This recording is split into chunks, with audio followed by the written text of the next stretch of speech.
Shalom.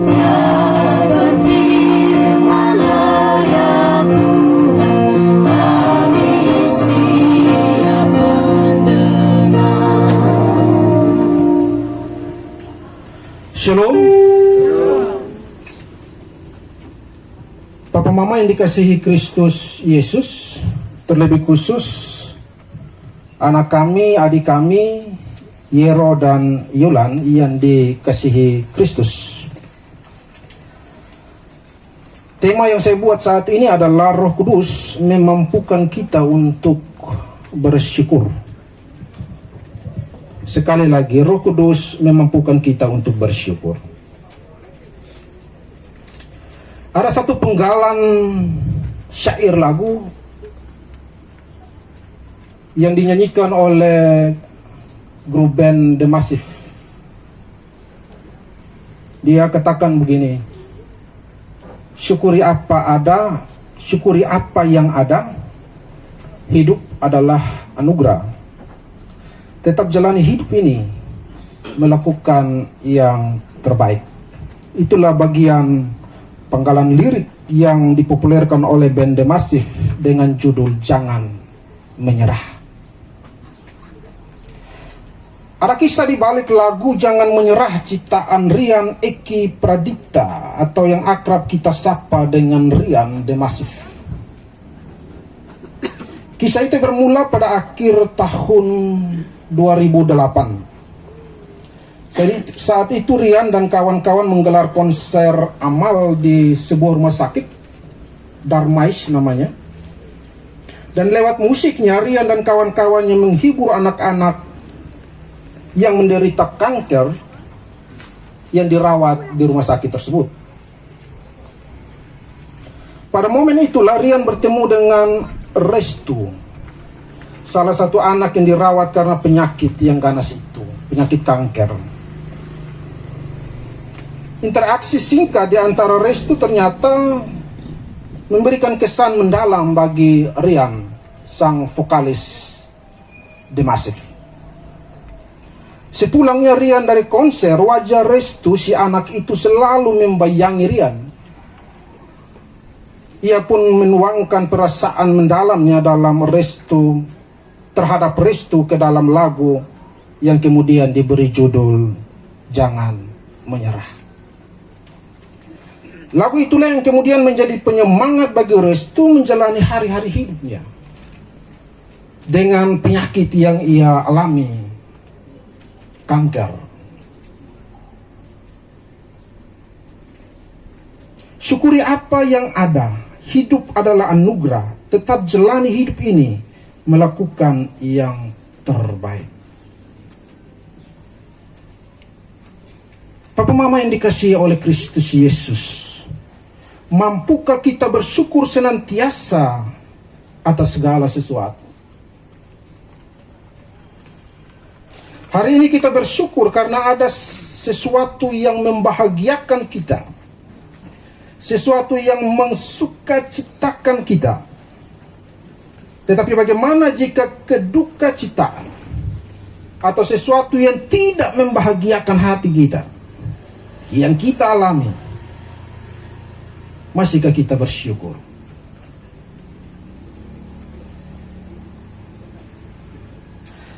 Kata ucaplah syukur pada Efesus 5, khususnya ayat 20 yang tadi kita baca, merupakan suatu klimaks dan tindakan yang bertumpu pada ayat 18, bagian yang juga kita baca tadi, yaitu hendaklah kamu penuh dengan roh. Istilah dipenuhi Roh Kudus pada ayat 18 mengandung paling kurang ada 4 unsur. Yang pertama, dipenuhi Roh Kudus adalah suatu perintah, imperfect, perintah, bukan saran. Artinya kita wajib sebagai orang Kristen untuk hidup dalam tuntunan Roh Kudus. Wajib itu perintah, bukan saran. Yang kedua, pemenuhan Roh Kudus berlaku untuk semua orang percaya tanpa kecuali. Artinya bahwa setiap orang yang mengaku percaya kepada Yesus Kristus tidak dibatasi hanya pada orang tertentu saja. Misalnya, kita menganggap bahwa hanya pendeta dengan majelis yang dikuasai oleh Roh Kudus, lalu jemaat tidak. Oh, tidak demikian. Kepenuhan Roh Kudus ada pada kita semua tanpa kecuali. Karena jika demikian, maka ada orang yang merasa lebih hebat, lebih layak, dan sebagainya. Karena dia merasa bahwa dia yang dipenuhi roh, sedangkan yang lain tidak. Karena itu sekali lagi, semua kita tanpa kecuali. Yang ketiga, Roh Kudus sendirilah yang melakukan pemenuhan dalam diri seseorang, dalam diri saya dan saudara. Artinya bahwa sesungguhnya kita ada dalam kelemahan manusiawi, kelemahan kedagingan oleh berbagai hawa nafsu dunia. Dipenuhi dengan roh bukanlah menunjukkan sesuatu yang dilakukan oleh kita, tetapi merupakan sesuatu yang kita izinkan untuk dikerjakan oleh Roh Kudus di dalam diri kita.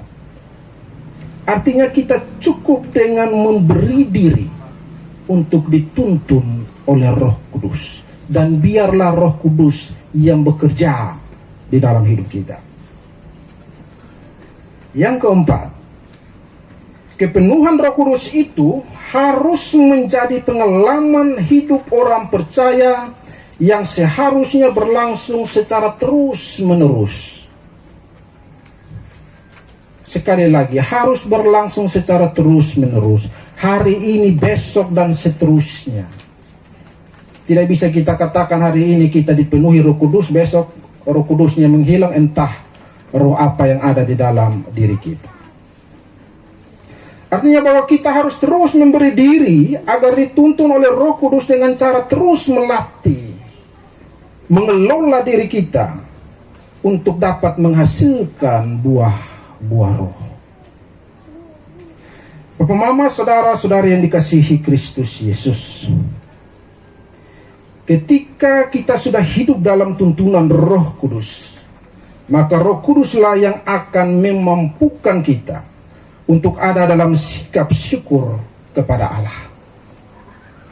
Kata ucaplah syukur pada ayat 20 seharusnya menjadi suatu karakter dan gaya hidup yang harus dilakukan oleh orang Kristen secara terus-menerus.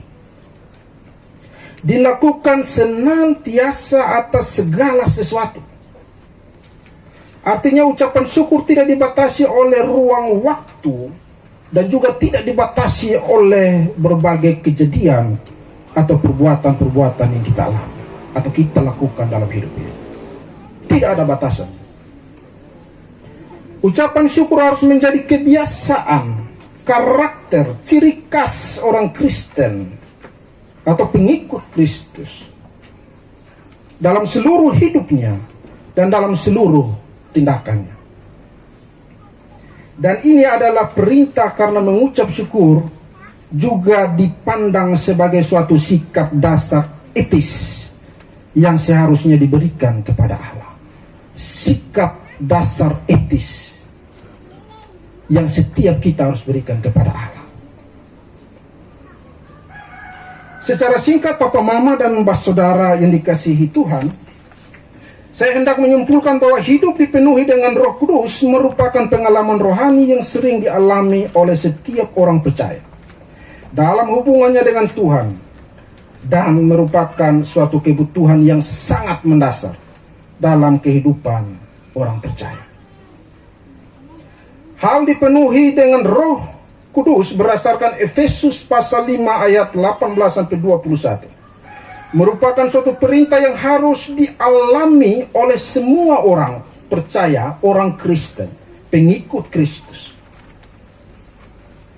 Pentingnya setiap orang percaya dipenuhi oleh Roh Kudus diperlukan karena adanya ancaman bahaya kehidupan yang tidak terkendali dari pengaruh hawa nafsu dunia dan berbagai aspek.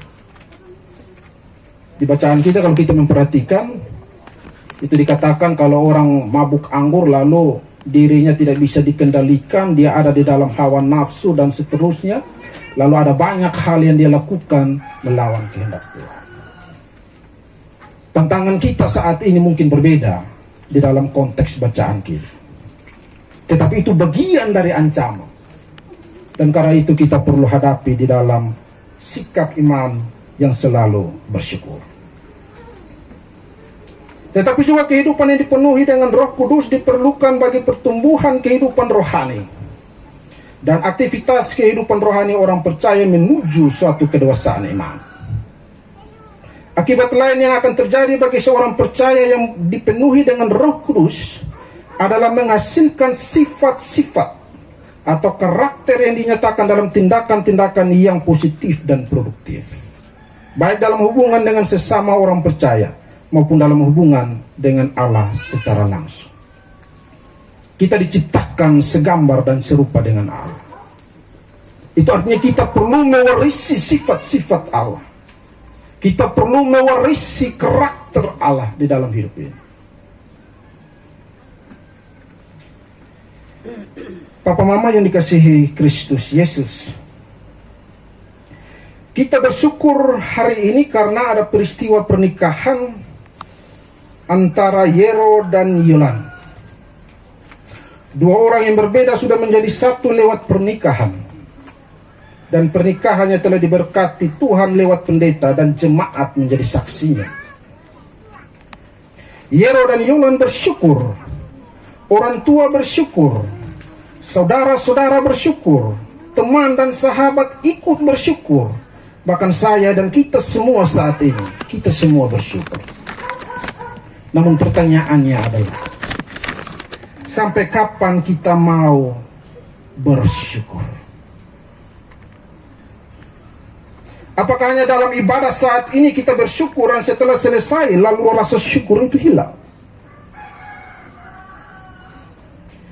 Bagaimana jika usia perkawinan sudah ada pada usia 1 tahun, pada usia 5 tahun, pada usia 10 tahun?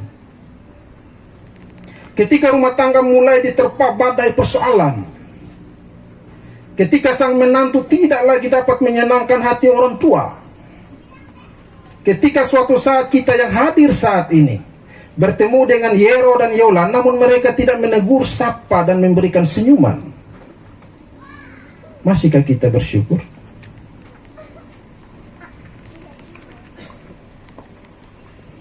Yero dan Yolan, pernikahan tidak selalu indah seperti yang kita rasakan saat pernikahan itu berlangsung. Akan ada badai yang menghantam bahtera rumah tangga. Akan ada kerikil-kerikil kecil dan di dalam hidup ini yang terkadang membuat kita keseleo, bahkan kita bisa jatuh terantuk.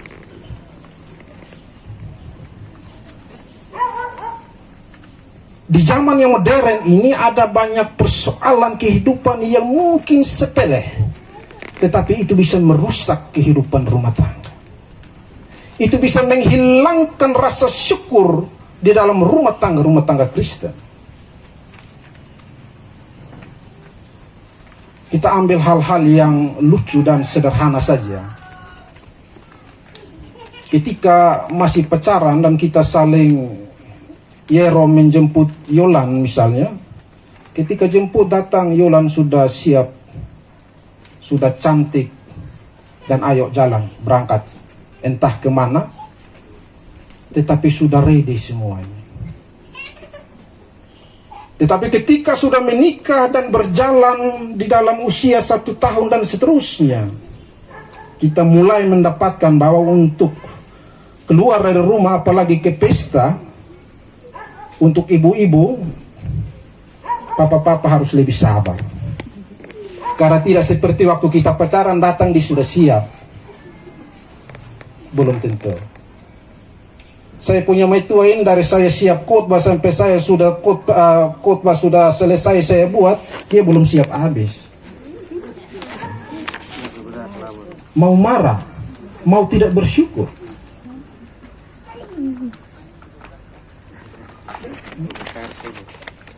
Itulah perempuan.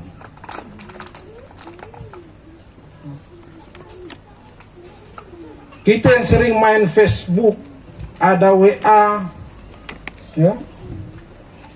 Kalau mai tua punya status itu wajib kita like. Kalau tidak like papa mama, bisa beribu dalam rumah tangga. Dia akan bilang, orang lain punya lu like, beta punya. Ini maksudnya apa ya? Itu kerikil-kerikil kecil tetapi sangat mengganggu. Dan apakah rasa syukur itu kemudian hilang karena hal-hal yang kecil-kecil itu?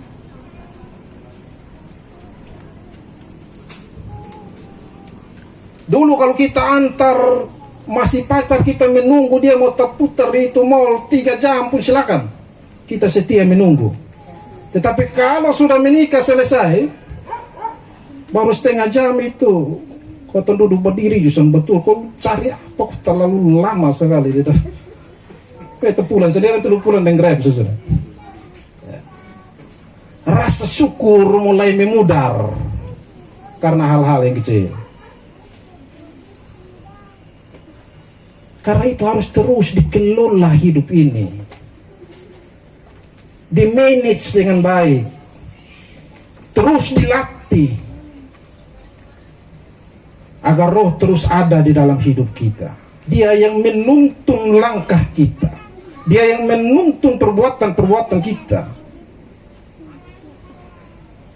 agar buah-buah roh itu kemudian kelihatan.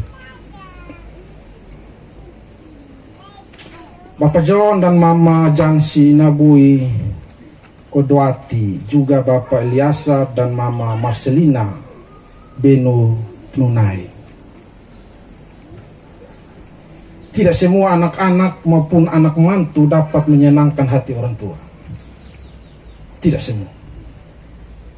Ada saat di mana mereka akan sangat mengecewakan orang tua. Ada saat di mana mereka mengecewakan. Entah dengan kata-kata, entah dengan perbuatan. Lalu kita kecewa, kemudian rasa syukur itu hilang. Bahkan kita menyesali. Hai, tari besok bilang toco dong jangan jadi. Itari besok feeling itu sudah baik, nah itu feeling sudah baik.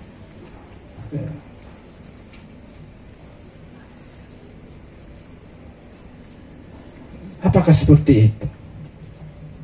Masihkah rasa syukur saat ini akan kita pertahankan di dalam suka dan duka? Tidak saja Yero dan Yolan, tetapi juga orang tua, sanak saudara, ipar-ipar lebih terutama. Menjaga syukur itu. Dan itu harus menjadi karakter, ciri khas orang Kristen. Ketika badai kehidupan itu datang dan rasa-rasanya kita tidak mampu dan rasa syukur itu akan hilang. Ingatlah saat ini, hari ini, bahwa lewat ibadah syukur saat ini, melalui firman yang disampaikan dalam Efesus 5 ayat 18 hingga 21. Kita diingatkan untuk tetaplah mengucap syukur senantiasa atas segala sesuatu. Karena itu selalu memberi diri agar dituntun oleh Roh Kudus.